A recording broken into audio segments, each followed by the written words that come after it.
بہت بہت شکریہ. انتہائی ایک جذباتی لمحات تھے. میں نے زندگی میں 2-3 بار کسی کو اپنی آنکھوں کے سامنے اسلام قبول کرتے دیکھا ہے، اور یہ آج خوبصورت ایک روحانی نظارہ کہوں گا، یہ میں نے اپنی آنکھوں سے بھی دیکھ لی. اس سے پہلے سوشل میڈیا یوٹیوب ویڈیوز میں دیکھتے تھے. انتہا کی مجھے خوشی ہوئی کہ کتنا اچھا کام بھائی کر رہے ہیں، اور کتنے قابل محترم، سب بھی میرے دل کے قریب. بہت سے ایسے احباب بیٹھے ہیں جن کا یہاں پر ہونا میرے لیے ایک ایمانی تقویت کا ذریعہ. حضور والا، میری یہ گفتگو بالخصوص ان سب بہن بھائیوں سے ہے جنہوں نے اسلام قبول کیا، اور بالعلوم ان سب سے ہے جو اس ملک میں رہتے ہیں، پاکستان میں رہتے ہیں. میرے بڑے بھائی، میرے بہت ہی محترم، میرے دل کے قریب آصف حمید صاحب یہاں موجود ہیں. میرے دل کے بہت قریب محمد علی بھائی بھی یہاں موجود ہیں. علی بھائی، آصف بھائی، مجھے ایک عجب عادت ہے، جب کوئی سوال اٹھتا ہے نا تو پھر میں اس کے پیچھے پڑ جاتا ہوں، ڈھونڈتا رہتا ہوں، تلاش کرتا ہوں، استاد ڈھونڈتا ہوں، کتاب سے ڈھونڈتا ہوں.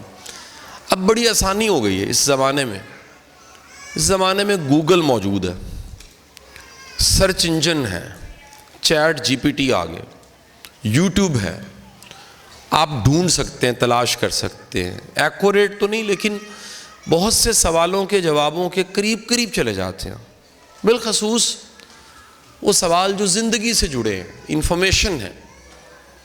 کسی زمانے میں تو مجھے اخباروں کی کٹنگ سنبھالنی پڑتی تھی، اور آصف بھائی میرے قد کے برابر اخباروں کی کٹنگ زمانہ طالب علمی کی سیو ہے میرے پاس، قد کے برابر اتنا پلندہ پڑا ہوا، جس میں میرے بچے کبھی کبھی پرانی کوئی خبر، نیوز، اطلاع لے کر آتے ہیں کہ پاپا یہ آپ نے کٹنگ رکھی تھی، ذرا پڑھیے.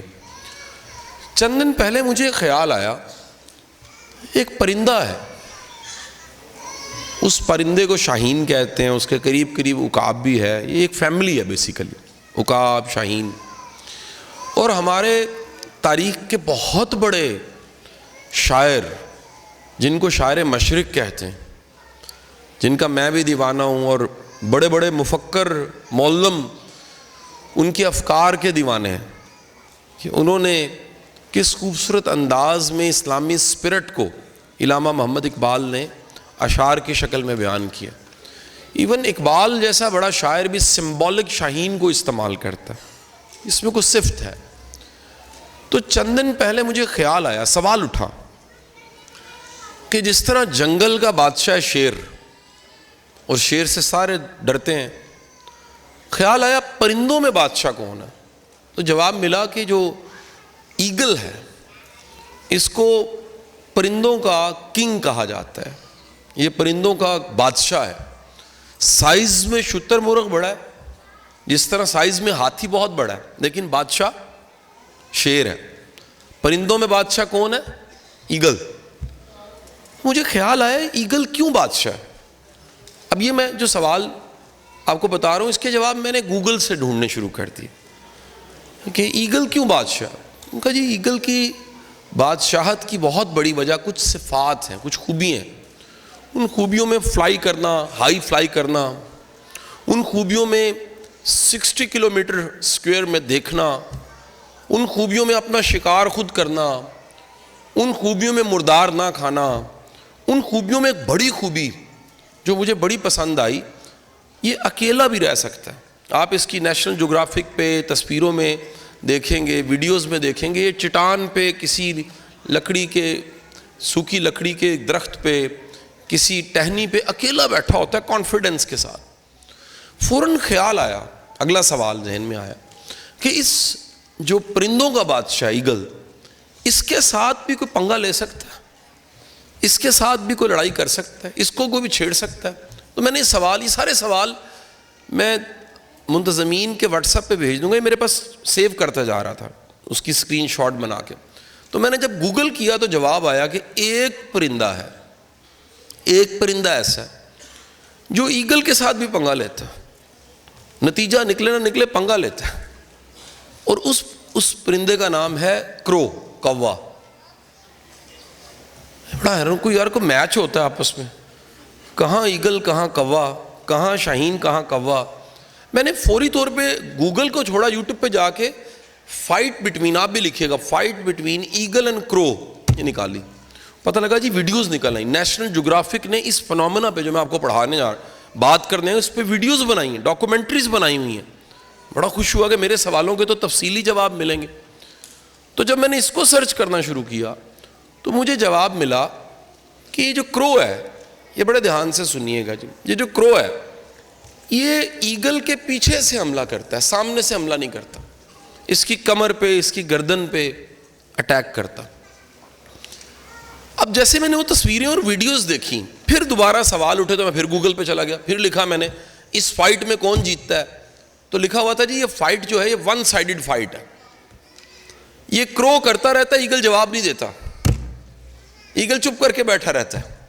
پھر کیا ہوتا ہے، پھر ایگل اپنے پر کھول لیتا اور پر کھولنے کے بعد زور لگانے کے ساتھ ساتھ اڑنا شروع کرتا ہے. کوا باز نہیں آتا، کوا پیچھے کاں کاں کرتا کرتا کرتا کرتا. لیکن کمال دیکھیے، جب 7,000 فٹ کی بلندی آتی ہے تو کوا اس سے اوپر نہیں جا سکتا. اس کے جو لنگز ہیں، اس کے پھیپھڑے وہ اتنے طاقتور نہیں ہیں، وہ وہاں رک جاتا ہے یا نیچے چلا جاتا ہے. اگر جائے تو زندہ نہیں رہ سکتا، فریز ہو جاتا، چوک ہو جاتے ہیں اس کے پٹھے، اور ایگل اس سے اوپر نکل جاتا. میرا یہ خیال ہے اگر ہم سب ڈیسائیڈ کر لیں کہ ہم ایگل ہیں تو زندگی کے جتنے کروز ہیں ان کو جواب مت دیجیے، چپ کر کے اپنی فلائٹ کو ہائی کرتے کرتے وہاں لے جائیے جہاں کرو بہت نیچے رہ جائیں. ایمان قبول کرنے والے، کلمہ پڑھنے والے نو مسلموں سے بھی میری گزارش ہے، کلمہ ایک وعدہ ہے، اس پہ قائم رہنے کے لیے سب سے بڑی شرط بتا دوں آپ کو، زندگی میں بڑے لوگ ملیں گے جو ڈاؤٹ میں ڈالیں گے، شک میں ڈالیں گے، سوچ دیں گے، وسوسہ دیں گے، ایسے پیچھے سے آ کے کان میں بات کریں. آپ کا کمال یہ ہے کہ پرواہ کیے بغیر ایگل بنی اور اپنی فلائی ہائی کرتے کرتے کرتے تقوی ایمان کے اس لیول پہ چلے جائیے کہ پرواہی ختم ہو جائے. اور خدا نہ خواستہ اگر آپ کرو ہیں تو پھر آپ برا منا رہے ہوں گے میرے بارے میں بات کیوں ہو رہی ہے تو میں آپ سے معافی مانگتا ہوں، لیکن فیصلہ کر لیجئے اس نشست میں کرو بن کے جینا ہے یا ایگل بن کے جینا ہے. ایگل اکیلا ہی کافی ہے، کرو گروپ آئے گا، حملہ کرے گا، اکیلے کچھ نہیں کر سکتا، گروپ آ جاتا، ٹولہ آئے گا. فیصلہ کر لیجئے اس سوسائٹی میں، سماج میں جینا جس میں اس وقت انتہا کی نیگیٹیوٹی ہے. ہم فرقوں سے فرقیاں بن چکے ہیں، ہمارے پرزے ہو چکے ہیں. پولرائزیشن کی میں نے 2 درجن لوگ ملے جنہوں نے پاکستان بنتے بھی دیکھا اور اس کے بعد کے حالات واقعات بھی دیکھے. 80 سال سے زیادہ عمر ہے، 76 سال پاکستان کی عمر ہے. وہ کہتے ہیں اس سے زیادہ پولرائزیشن اور ڈیوائیڈ ہم نے کبھی نہیں دیکھا. اس نیگیٹیوٹی میں بھی اگر آپ نے جینا ہے اور پازیٹیو رہنا ہے، خدا کے لیے طے کر لیجئے زندگی کی بڑی گیندیں کھیلنے والی نہیں ہوتی. زندگی میں بڑے سوال ایسے ہیں جن کے جواب نہیں ہوتے. زندگی میں بعض اوقات حکمت صرف اتنی ہوتی ہے کہ آپ خاموشی سے اسمائل لیں، کالو سلامہ کہیں اور آگے نکل جائیں. یہ جو ہم نے سب نے طے کر لیا ہے کہ ہر جگہ رسپانس کرنا ہے، ہر جگہ انگلی سے چیک کرنا ہے، ہر جگہ ڈھکن اٹھا کے دیکھنا ہے، ہر جگہ ٹو لگانی ہے، ہر جگہ نوز اپنی ڈپ کرنی ہے، مہربانی فرمائیے. قرآن کہتا ہے کالو سلام، کچھ جاہل مل گیا ہے، جوہل سے بھرا ہوا مل گیا ہے، آپ کے پاس صرف ایک ہی آپشن ہے، اور وہ آپشن کیا ہے؟ کالو سلامہ، فلائی ہائی، اوپر چلے جائیے، اس بلندی پہ چلے جائیے جہاں کوے کی آواز بھی نہ آئے. یاد رکھیے جس دن ایگل نیچے آ کے جواب دے گا، ایگل کوا بن چکا ہوگا، لیکن ایگل کوا نہیں بننا چاہتا، اسی لیے وہ جواب نہیں دیتا. اس کا صرف ایک ہی جواب ہوتا ہے، وہ زبان سے نہیں ہوتا، وہ ایکٹ سے ہوتا ہے. میرے استاد محترم واصف علی واصف صاحب فرمایا کرتے تھے جنہوں نے بڑی منزلیں لڑنی ہوتی ہے وہ چھوٹے جھگڑے میں نہیں پڑتے. ہمارا مسئلہ یہ ہے، ہم نے فتح کرنا ہے کم کا قلعہ، واٹر لو لڑنی ہے اور محلے کی جنگ لڑے، چھوٹے چھوٹے مسئلوں میں اپنی انرجی ضائع کر رہے ہیں. آج سے نہ سننا، اگنور کرنا، درگزر کرنا، خاموش رہنا، مسکرانا اور سلام کرنا. اور زندگی میں کئی ایسے ملیں گے ان کو صرف آپ ایک ہی جواب دے سکتے ہیں، یار میں غلط ہوں تم ٹھیک ہو، بڑی مہربانی۔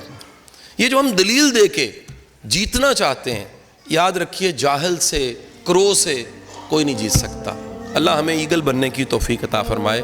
تکبیر۔